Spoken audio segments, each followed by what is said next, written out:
Bienvenue dans ce tutoriel. Aujourd'hui, nous allons voir comment mettre en place un WebView dans une application Android. Alors, un WebView, c'est un widget Android qui permet de charger une page web dans une activité Android. Alors, imaginez que vous avez une application et dans votre application, vous voulez charger une page web et que vous ne soyez pas obligé, par exemple, d'aller vers un navigateur et faire vos recherches là-bas. Donc, pour mettre en place cela, nous allons créer un nouveau projet Android et allons-y. Alors, avant de continuer, je vais vous montrer ce que nous allons réaliser juste après. Donc, nous avons ici une activité Android et à l'intérieur, nous allons un WebView qui charge la page Google. Ici, par exemple, nous allons faire une recherche, par exemple, Android. Et là, je fais une recherche. J'ai les liens Android, je peux scroller. Je peux aussi accéder par exemple à la page android.com. Voilà, voici la page. Et là, j'ai la possibilité aussi de retourner en arrière. Alors, comme un navigateur. Donc, allons-y, de ce pas, créer notre projet. Alors, pour créer ce projet, vous ouvrez votre logiciel Android Studio. Et dans Android Studio, vous cliquez sur le bouton New Project. Et là, nous allons choisir Empty Activity, ensuite Next.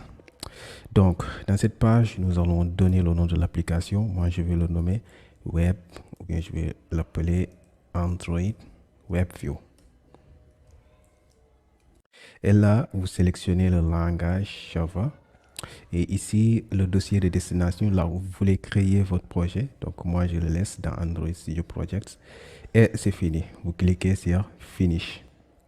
Donc là, ça peut prendre un peu de temps pour le chargement du projet. Alors, le projet est maintenant prêt. Donc, comme d'habitude, nous avons deux fichiers. Nous avons un fichier XML qui est activity main.xml et le fichier mainActivity.java. Alors, donc nous allons dans notre fichier mainActivity.xml. Et ici, dans le design, vous allez sur Sprite. Et ici, nous allons laisser le constraint layout comme le layout par défaut. Et je vais juste enlever le text view que j'ai ici. Donc, je vais remplacer ce text view par le web view. Donc, par le widget web view dont je vous parlais. Et là, le widget va prendre toute la largeur du parent, c'est-à-dire du constraint layout et toute la hauteur du parent.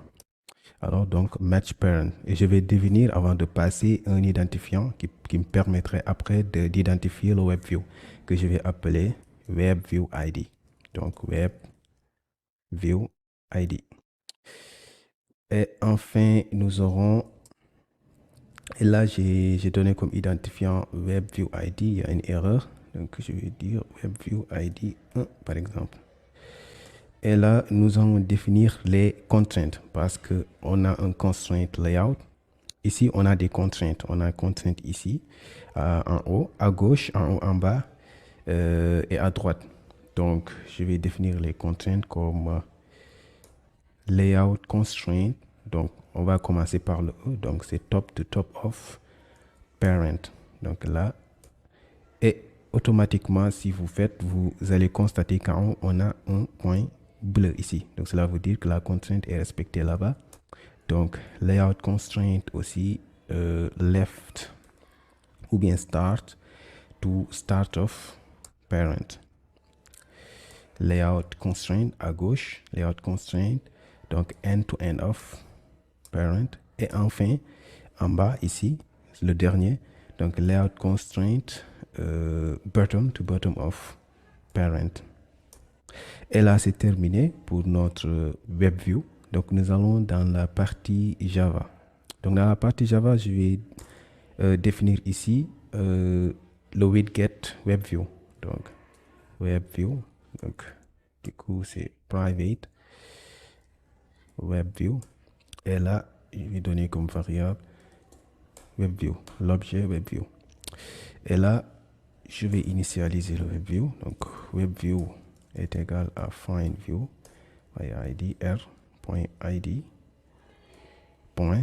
Ici, on avait donné comme WebView ID 1. Et là, c'est bon. Donc, ce qui nous reste à faire, c'est de charger la page qu'on veut dans notre WebView.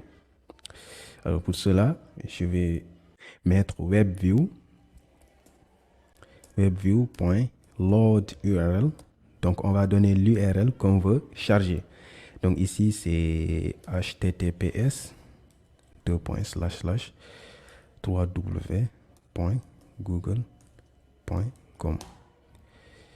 Et là, donc actuellement, si on démarre l'application, nous aurons quelques complications. Donc pour éviter ces complications, parce que là, il risque de nous rediriger vers un navigateur. Donc pour éviter cela, nous allons mettre un webview.set. Donc c'est .set webview client. Ici, on va dire new webview client. Et là, c'est bon. Là, nous pouvons maintenant démarrer notre application. Et aussi, même si vous démarrez l'application, cela ne va pas fonctionner parce qu'il reste des choses. Nous n'avons pas autorisé l'application à accéder à Internet. Donc, on va quand même essayer. Et voilà, l'application est démarrée, mais nous n'avons pas ici notre page Google que nous voulions charger. Alors, c'est quoi le problème? Ici, il dit que web page not available.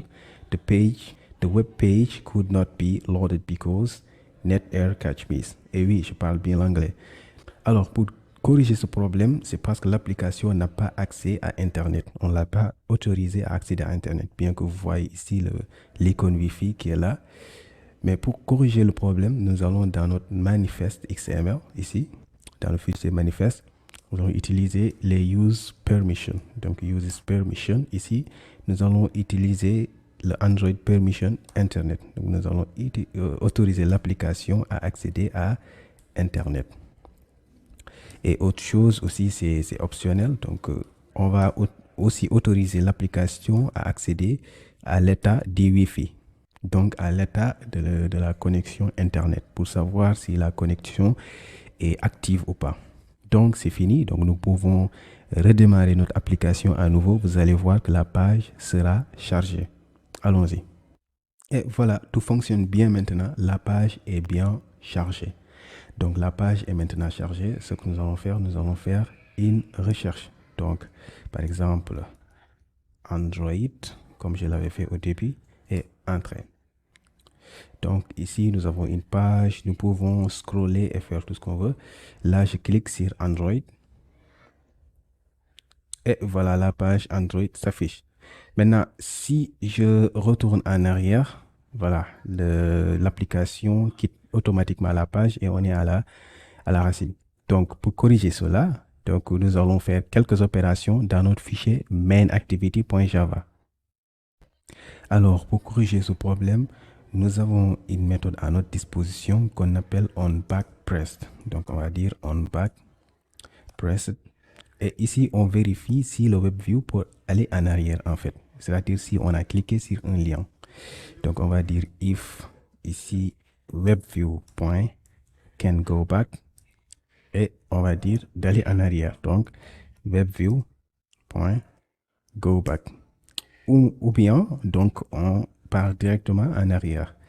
Alors, on va aussi réexécuter l'application pour voir. L'application est maintenant prête et la page est aussi chargée. Donc, nous allons faire un autre test. Donc, je vais encore écrire Android. Et je recherche Android. Donc, nous avons ici les liens Android. Je vais cliquer sur le premier lien. Et là, nous avons la page Android. Donc, je vais cliquer sur le bouton de retour. Donc, ici, ça ne sort directement pas de l'application. Nous sommes sur la page précédente. Et si je clique à nouveau, nous sommes sur la page d'accueil. Et enfin, si je clique, maintenant, je sors de l'application. Alors, si dans votre cas du premier coup, ça n'a pas marché, il faut ajouter else et déplacer le super onBackPressed dans le bloc else. Alors, c'est tout pour ce tutoriel. J'espère que cette vidéo vous a plu. Donc, si c'est le cas, je vous invite à partager, à commenter et à liker aussi. Donc, n'hésitez pas à vous abonner si ce n'est pas déjà fait et d'activer la cloche des notifications pour les prochaines vidéos concernant le développement Android. Donc, je vous dis ciao, à la prochaine.